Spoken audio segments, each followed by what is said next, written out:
Hello बच्चों, आइए इस प्रश्न को देखते हैं। सिलेजिनेला तथा साल्विनिया के बीजीय स्वभाव को उद्विकास की ओर एक महत्वपूर्ण चरण के रूप में देखा जाता है, क्योंकि पहला दे रखा है हमारा मादा युग्मोद्भिद स्वतंत्र होता है और इसका बीजों की भांति प्रकीर्णन होता है। विकल्प बी है हमारा मादा युग्मोद्भिद में स्त्रीधानी का अभाव होता है। विकल्प सी है हमारा दीर्घ बीजाणु भ्रूणपोष तथा बीज पत्रों द्वारा घिरा हुआ भ्रूण प्रदर्शित करते हैं। विकल्प डी है हमारा भ्रूण मादा युग्मोद्भिद में विकसित होता है, जो कि जनक बीजाणुद्भिद पर लगा रहता है। आइए इस प्रश्न की मुख्य अवधारणा देखते हैं। इस प्रश्न में बोला गया है बीजीय स्वभाव, यानी कि सीड हैबिट को उद्विकास में यानी इवोल्यूशन में एक महत्वपूर्ण चरण के रूप में क्यों मानते हैं। आइए इस प्रश्न का हम हल देखते हैं। सबसे पहले हम देखते हैं सिलेजिनेला व साल्विनिया।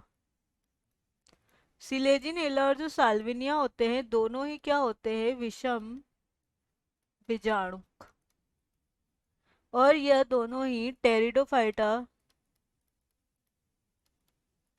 के सदस्य पादप है।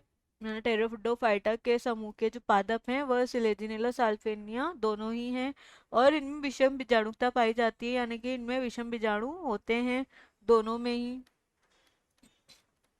साल्विनिया और सिलेजिनेला में। विषम बीजाणु का मतलब हम यहाँ बोलते हैं कि इनमें लघु बीजाणु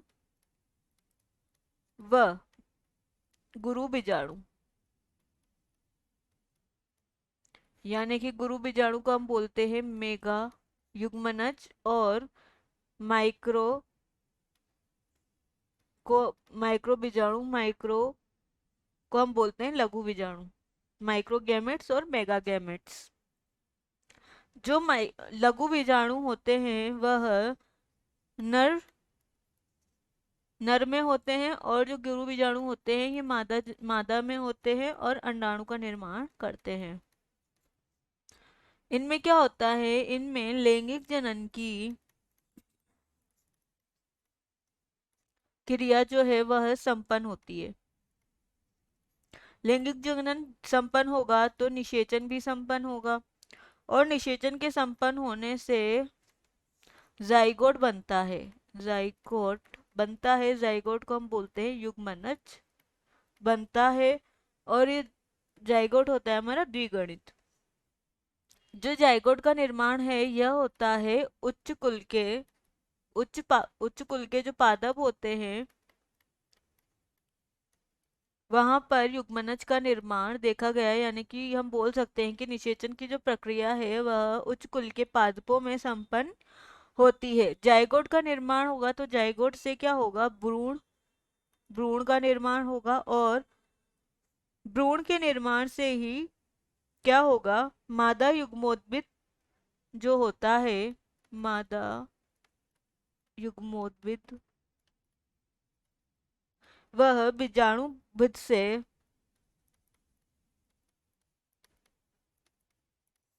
पोषण प्राप्त करता है।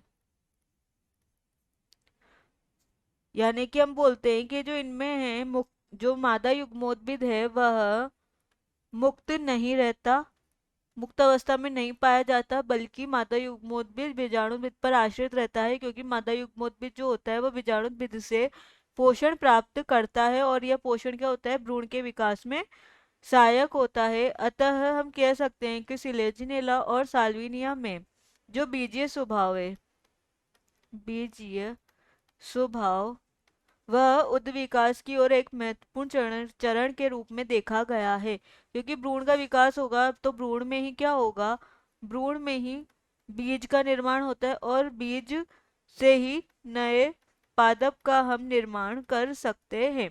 अतः हमारे इस प्रश्न का सही विकल्प है विकल्प डी, भ्रूण जो है मादा युग्मोद्भिद में विकसित होता है, जो कि जनक बीजाणुभिद पर लगा रहता है। अतः हमारा इस प्रश्न का सही विकल्प है विकल्प डी। आशा है कि आप इसे अच्छी तरह समझ गए होंगे। धन्यवाद।